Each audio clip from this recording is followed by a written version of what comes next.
नमस्कार स्वामी भक्तांनो, जय जय रघुवीर समर्थ. आपण रोज स्वामींचं नाव घेतो, पूजा करतो, पण नकळतच काही अशा चुका करतो ज्यामुळे स्वामींची कृपा कमी होते. आपण आज जाणून घेणार आहोत त्या 5 चुका ज्या स्वामी भक्तांनी कधीच करू नयेत. तर व्हिडिओ शेवटपर्यंत बघा. शेवटची जी चूक आहे ना ती खूप महागात पडेल. चूक नंबर 1, श्रद्धा कमी ठेवणे. स्वामींवर विश्वास ठेवायचा आणि संकट आले की शंका घ्यायची, हे चुकीचं आहे. लक्षात ठेवा, स्वामी म्हणतात, भिवू नकोस, मी तुझ्या पाठीशी आहे. पूर्ण श्रद्धा ठेवा, डोळे झाकून श्रद्धा ठेवा. चूक नंबर 2, नाव फक्त गरजेपुरतं घेणं. अडचण आली की स्वामी, काम झालं की विसरून जाणं, हे भक्ताचं लक्षण नाही. दररोज प्रेमाने श्री स्वामी समर्थ हा जप करा. आता प्रत्येकजण बघा ना, गरज पडली, अडचण आली, संकट आलं की स्वामी समर्थाचं नामस्मरण करतो. पण रोज साधं त्यांचं एक नाव तुम्हाला लिहायचं म्हणलं तर ते तुम्हाला करू वाटत नाही, किंवा त्यांचं एक वेळेस नाव घ्यायचं म्हणलं तर ते करू वाटत नाही. मग असं करणं चुकीचं आहे. तुम्ही संकट आल्यावरच त्यांना आठवू नका.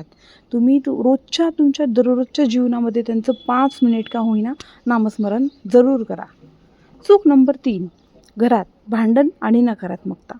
जिथे राग, भांडण आणि वाईट बोलणं असतं तिथे देवाची कृपा टिकत नाही. घरात शांतता आणि सकारात्मक वातावरण ठेवा.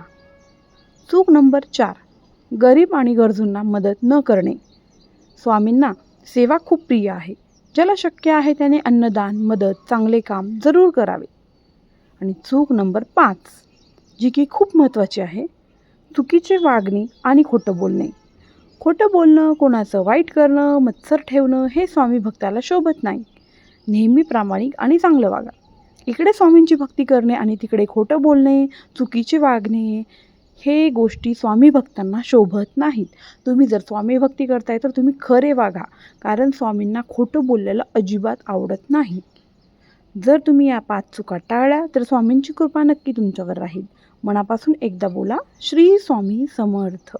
व्हिडिओ आवडला असेल तर लाईक करा, शेअर करा, कमेंटमध्ये श्री स्वामी समर्थ नक्की लिहा आणि चॅनलला सबस्क्राईब करा. धन्यवाद.